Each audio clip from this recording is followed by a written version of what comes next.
When your patient requires multiple extractions in the maxillary as well as mandibular arch, how do you go about it? So you extract the maxillary teeth first, followed by your mandibular teeth. Now why is it so?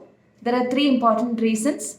First and the main reason is that if you extract the mandibular first, the debris from the extraction of the maxillary teeth, such as the bone chips, the fractured tooth fragments and the restorative materials, it will fall on the empty sockets of your mandibular teeth. And then secondly, the anesthesia, infiltration anesthesia you give for the maxillary arch has a rapid onset of action compared to the blocks which are used in the mandible. And the third reason is that the anesthesia is lost early in the maxillary arch. Now when you start with extractions, first you reflect all the soft tissue around the teeth for all the teeth in that quadrant. Then you luxate each one of it. Then you start extracting. Now the order of extraction. First you start with the posterior, most posterior teeth and then come anteriorly. There is an exception for this, that is your canine. Canine being the most difficult tooth for extraction, it is extracted at last.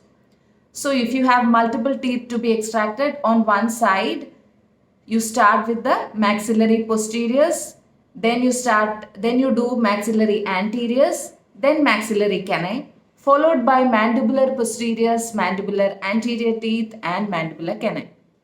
Once you extract all the teeth from the maxillary arch, make sure you attain enough hemostasis before starting with the mandibular teeth.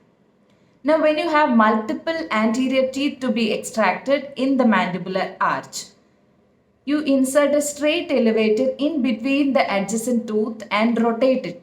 This will cause the luxation of the adjacent teeth simultaneously and it will aid in extraction.